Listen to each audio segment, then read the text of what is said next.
Bonjour, bienvenue à tous. Nous allons voir comment faire pour installer un système d'exploitation Linux sur un ordinateur sur lequel on a préalablement installé Windows XP. Pour commencer, on va aller sur le site ubuntu.com. Pour se procurer les points ISO, on va cliquer sur Download Ubuntu. On choisira soit la dernière version, donc qui a des mises à jour pendant 1 an à peu près, ou celle qui a des mises à jour pour 3 ans, c'est la LTS, Long Time Support. Une fois qu'on aura téléchargé son point ISO, on pourra le graver si l'on est sous Windows avec Infrarecorder par exemple. Il suffira d'aller dans Action et graver l'image. Une fois qu'on aura son CD, donc il faudra démarrer dessus, booter dessus. Pour ça, on a deux choix, soit on modifie le BIOS, le setup, ou on se sert du boot menu, si la carte mère le propose. Alors on va rentrer dans le BIOS avec F2. On se déplace avec les flèches au bas gauche-droite, entrée pour confirmer et échappe pour sortir, tout indiqué en bas du BIOS. On va dans Boot, Boot Device Priority. On appuie sur Entrée, on choisit le lecteur DVD comme premier périphérique de démarrage et le disque dur comme second.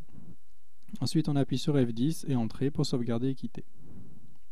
Sinon, on a le boot menu, donc qui est assez pratique, qui permet de choisir le périphérique de démarrage sans changer de BIOS, sans modifier le BIOS. Dans cette carte mère, on n'a pas de boot menu, on a seulement Del pour accéder au BIOS. Del, c'est la touche supprime. Il faudra aller dans Advanced BIOS Features. Et ici, on a le First Boot, Second Boot. On mettra le CD-ROM en premier et le HDD0, le Hard Drive Disk, en second. Ensuite, on appuie sur F10 et Entrée pour enregistrer et quitter. Et dans ce dernier cas, on a F1 pour accéder au BIOS et F12 pour avoir les unités de démarrage. Alors une fois qu'on a démarré sur son CD, on arrive avec le Live CD et il ne nous reste plus qu'à cliquer sur Installer Ubuntu. On choisit sa langue. Si l'on est connecté à Internet, on peut télécharger les mises à jour, installer le codec MP3. Et ici, très important, il faudra choisir définir les partitions manuellement. Ça permet de mieux comprendre ce qu'on va faire.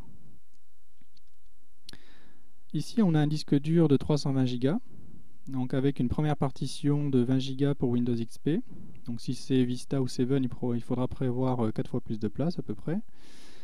Ici, on a une seconde partition de 125 Go et j'ai laissé volontairement 173 Go de libre pour justement installer Linux. Alors on va sélectionner cet espace libre, on va cliquer sur Ajouter. On va laisser la partition sur logique et ici on va mettre 20 000 mégas, 20 gigas pour la partition qui va contenir Ubuntu. Donc une fois qu'il est installé, le système prendra à peu près 4 gigas. On va choisir le système de fichiers ext4 et le point de montage /. Sous Linux, ça veut dire que c'est ici qu'on va mettre le système d'exploitation. Ensuite, on sélectionne l'espace libre à nouveau, on fait Ajouter. Et là, on va définir une partition swap. Alors la partition swap, c'est une extension de la RAM. Si jamais la RAM est saturée, l'ordinateur pourra se servir de cette partition comme extension de la RAM.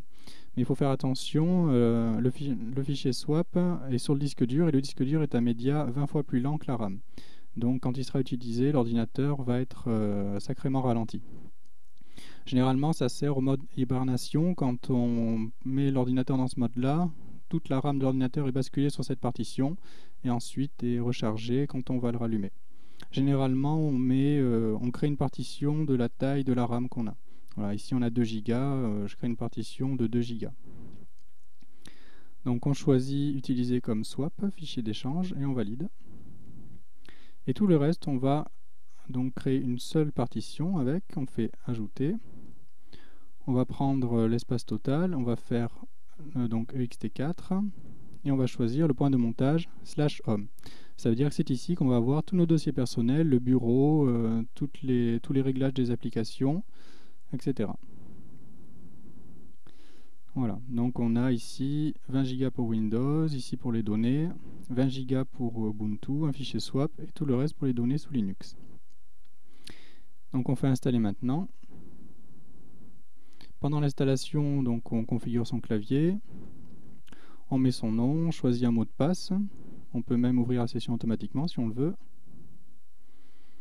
Et on peut lire ici ce que propose Ubuntu. Donc il est fourni avec tout un tas de logiciels qui le rend fonctionnel dès qu'il est installé.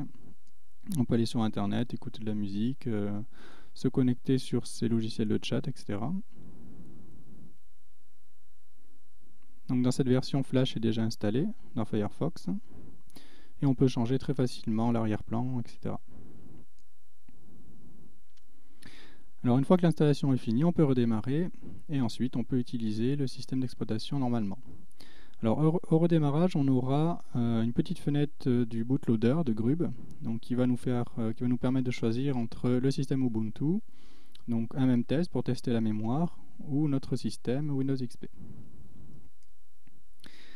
Alors on suppose qu'on a un nouveau système d'exploitation qui vient de sortir, donc il y en a un nouveau tous les 6 mois. Et là on va voir comment faire pour installer ce système sans perdre ses données. Alors on va refaire exactement toutes les étapes qui ont été expliquées avant. Et on va cliquer sur définir les partitions manuellement. Alors on va cliquer sur la partition qui contient Ubuntu, la SDB6 de 20 Go. On va cliquer sur modifier. On va surtout ne pas changer la taille de la partition. On va utiliser comme donc, système de fichiers ext4. On va formater la partition pour effacer notre ancien système. Et on va choisir un point de montage /. Et ensuite, on va sélectionner notre partition de données personnelles. On va la modifier. On l'utilise avec le système ext4. On va surtout ne pas la formater, sinon bien évidemment on va perdre toutes nos données. Mais on va l'utiliser en tant que /home.